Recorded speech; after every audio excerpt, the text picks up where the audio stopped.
Right side திருப்புங்க, கொஞ்சம் stiff இருக்குது. இந்த சைடு திருப்புங்க, இங்கே ஓகே.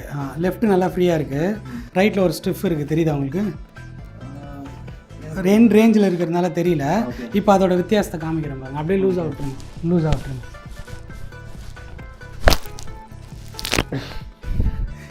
இப்போ லூஸ் ஆவீங்க. இப்போ திருப்புங்க உங்கள் கழுத்தை ஃபுல்லாக திரும்ப. தெரியுதா இப்போ? தெரியுது சார். ஓகே, இந்த பக்கம் எந்த அளவுக்கு திரும்புதோ அந்த பக்கம் இந்த ஃபுல் திரும்புது பாருங்கள். ஸோ முதல்ல உங்களுக்கு அந்த ரெஸ்ட்ரிக்ஷன் தெரியல. ஸோ இது என்னன்னா, இதுதான் கொஞ்சம் கொஞ்சமாக டெவலப் ஆகி நெக் பெயினாக வருது. ஸோ இப்போ நான் என்ன செய்கிறேன் அப்படின்னா, உங்களோட பாடியோட அலைன்மெண்ட்டை செக் பண்ணுறேன். ரிலாக்ஸ்டாக இருங்க. ஸோ உங்கள் பாடியோட அலைன்மெண்ட்டை செக் பண்ணுறேன். செக் பண்ணுறப்ப பார்த்தீங்கன்னா உங்களோட லெஃப்ட் சைடோட லெக் வந்து கொஞ்சம் ஷார்ட்டாக இருக்குது. ஸோ அதை கன்ஃபார்ம் பண்ணுறதுக்காக இதை வச்சு பார்த்தீங்கன்னா தெரியும். இப்போ வந்து உங்களோட டிஸ்கோட ப்ரெஷர்ஸ் இப்போ நான் செக் பண்ணிகிட்ருக்கேன். உங்களுக்கு எங்கேயாவது வலி இருந்தால் சொல்லுங்கள். வலி இருக்கா? இல்லை.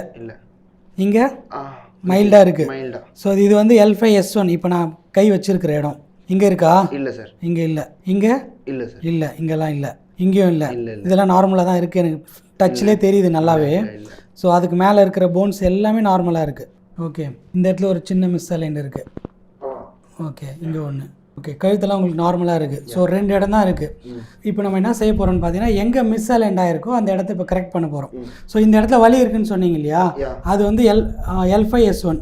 இப்போ அந்த இடத்த நம்ம கரெக்ட் பண்ண போகிறோம். இப்போ அவ்வளோதான். One more.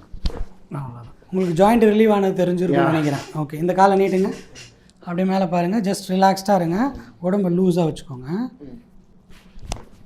ஓகேயா? ரிலாக்ஸ்டாக இருக்கீங்களா? ஓகே. சொடக்கு நீங்கள் எங்கே போனாலும் எடுப்பாங்க, பார்பர் ஷாப்பு கூட எடுப்பாங்க. ஆனால் எப்படி எடுக்கணும், யாருக்கு எடுக்கணும், இவங்களுக்கு எடுக்கலாமா எடுக்கக்கூடாதான்னு இருக்குது. ஏன்னா தப்பாக எடுத்து பேரலைஸ் வரையும் போன கண்டிஷன்லாம் இருக்குது. கண்டிப்பாக. ஸோ இந்த சொடக்கு எடுக்கிறதுலே ரொம்ப ரொம்ப முக்கியமான ஒரு விஷயம், தயவு செஞ்சு ஒரு நல்ல கன்சல்டன்ட், ஒரு டாக்டரை போய் பாருங்கள். தயவு செஞ்சு உங்களுக்கு பெயின் இருக்குது இல்லை ஏதாவது ஒரு ரிலீஃப் வேணும்னா தயவு செஞ்சு டாக்டர் வந்து பாருங்கள். உண்மையிலே சொல்கிறேன், ஐ எம் நாட் ஜோக்கிங். எனக்கு இப்போ உண்மையிலே ரொம்ப ரிலீஃபாக இருக்குது. அண்ட்